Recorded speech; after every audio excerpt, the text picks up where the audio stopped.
Welcome back.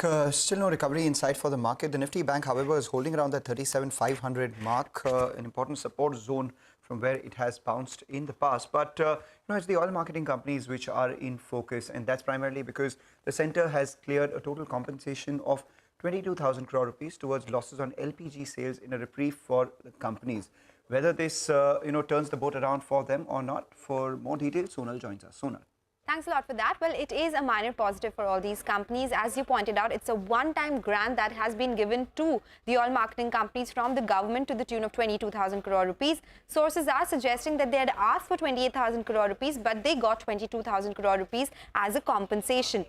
So yes, it has come in as a relief, but it would only trim some of their losses that these companies were incurring. MOSL, that is Motilal Oswal's Financial Services, says this would serve as a breather to the three oil marketing companies. And if other things remain same, that is the crude price movement is not much, the currency remains at current levels, then EPS for IOCL for second quarter would change from loss to profit, and that is the similar thing that would happen for FY23 as well. And percentage change in EPS for BPCL would be 45% for second quarter and 48% for FY23. For HPCL, it will be 40% for second quarter and 25% for FY23. They've put out some numbers as well in terms of EBITDA change, that is pre-compensation and post-compensation. So pre-compensation, the losses would have been much higher. EBITDA for IOCL at 122 billion versus 232 billion, that is post the compensation. For BPCL, the losses would come down, and that is the same case for HPCL as well. Kotak Securities says that they assume that the companies would have been making losses of 48,000 crore rupees on LPG. In second quarter, they estimate a further loss of 5,500 crore rupees. Relief is only partial for OMCs according to Kotak Securities. However, it is still a big positive. Additionally, they point out that with declines in international LPG prices, LPG losses have now vanished. So LPG is not such a big worry, but they're still making losses on fuel sales. So that is something we'll be watching out for. Okay. All right, Sonal. Thanks very much for bringing us that comprehensive take. In fact, we do have Harshvardhan Dole, who's the Vice President, Institutional Equities at IIFL, joining in to discuss this matter. Harshvardhan, hi. Welcome to the show. Well, you did hear Sonal talk about the fact that this 22,000 odd crores would probably be a partial compensation for the losses, which are nearly around 48,000 odd crores till June 2022. How does this move the needle for OMCs in terms of a compensation which is provided for LPG? Any kind of changes that you've made on your EPS as well as profitability? So how ironic. We had released our earnings preview just 2 days ago, maybe 2 days before yesterday's announcement. And we had forecast the three oil marketing companies to report significant losses. In fact, losses were either QQ flat or slightly higher for BP and HP, and significantly higher for IOCL because of the inventory losses. Now, depending on when these companies choose to book this particular grant, one would have to, change the estimates. Hypothetically, all of this hits their P&L, say in 2Q, subsequent to which, on a ballpark basis, assuming all the things unchanged, looks like these companies will more or less break even at the PBT level. So a significant change in a matter of 2 days, and significantly positive for these companies, one must say. All right. So you expected them to turn into losses, but at least at the PBT level, because of this announcement, they would be positive. But, the bigger worry is the under-recoveries on diesel and petrol, because that could be to the tune of almost 80,000 odd crores, for which there is no clarity. More than clarity, do you think there is any hope for something coming for this? See, I think what the government will try and do is wait out until maybe third quarter. And hopefully by then, if oil corrects or the spreads of petrol and diesel respectively correct, then there is a hope that perhaps in the fourth quarter, these companies can significantly recoup some of the losses that they are encountering thus far. And any policy action could be followed thereafter. But bear in mind, petrol and diesel officially is deregulated.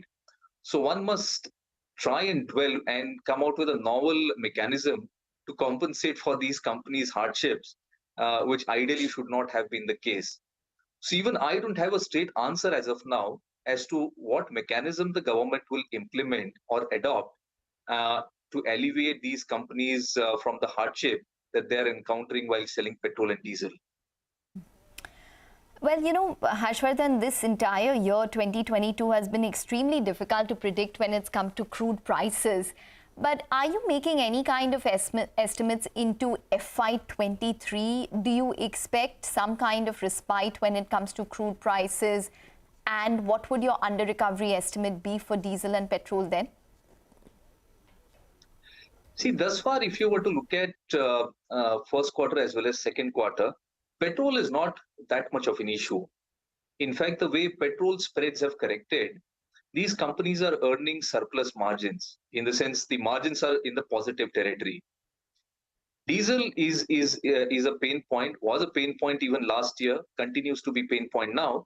And the way demand supply, particularly for diesel, is panning out to be, looks like diesel will continue to be a pain point even in the second half of the year. And that's simply because there is not much of diesel supply relative to the demand. And to that extent, either the excise duty will have to be further tweaked, or the companies should be allowed to take calibrated price increases, or some novel solution whereby the refinery transfer price is tweaked between these refiners or when they purchase products from elsewhere. Either it could be a combination of these three or maybe one of these things. Right. If I just look at these stocks as investment ideas, they haven't done much for investors. In fact, they've over the last 12 months or so, IOC, HPCL, BPCL, all of them are down anywhere between 35 to 50 odd percent. Is there a case for investing in OMCs apart from the dividend yield? I mean, there is so much volatility. How do you pitch to anyone that, this is a good idea to put your money in? Well, there is no denying on a normalized earnings, why OMCs, even the upstream companies, are trading significantly below their intrinsic values. And hypothetically, let's assume that crude were to normalize and the spreads were also to normalize. BPHP can actually report earnings which are significantly higher than what the current distressed earnings appear to be. And on that, these companies are trading on maybe 2 or 3 times their respective price to earning multiples. Even on a price to book value ratio, if you plot their respective price to book value multiples for the last 15 years, and then try and compare how do these move in terms of one standard deviation, these stocks are trading at a standard deviation which is below their respective averages. And to that extent, there is deep valuation support for all the 3 companies. But what will re-rate these stocks is perhaps when the uncertainty kind of disappears, or some favorable policy initiatives is propagated by the oil ministry. Perhaps that is when the confidence will emerge within the investors, and that's when they will start looking at these bombed out names. Okay. All right, Harshvardhan, before we let you go, are you expecting any more compensation from the government at all? Are you factoring in anything more in your estimates? Well, not for 2Q, because I think LPG was something which was discussed in media and indicated by the companies whenever we interacted with them, that this is one possible compensation that they are trying to negotiate from the government. I think petrol and diesel is an ongoing tussle. And I hope that the government takes cognizance of this and comes out with a novel mechanism to address the hardship. And in my opinion, unless that comes through, it's very tough for these companies to report PBT break even on a full year basis. All right. And your top picks quickly? We like CGDs over the PSUs. Within CGDs, Gujarat Gas is our preferred pick. And I think Reliance has consolidated a lot. Looks to be a value pick. Maybe there could be a time-wise correction, but at least from a price-wise, there appears to be more or less in the price.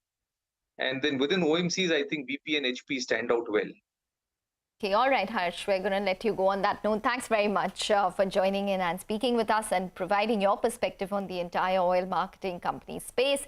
As of now, it's still weak for the markets. We'll do one thing, take a break. On the other side, Aditya Agarwal will join in to discuss his technical strategy and stocks today.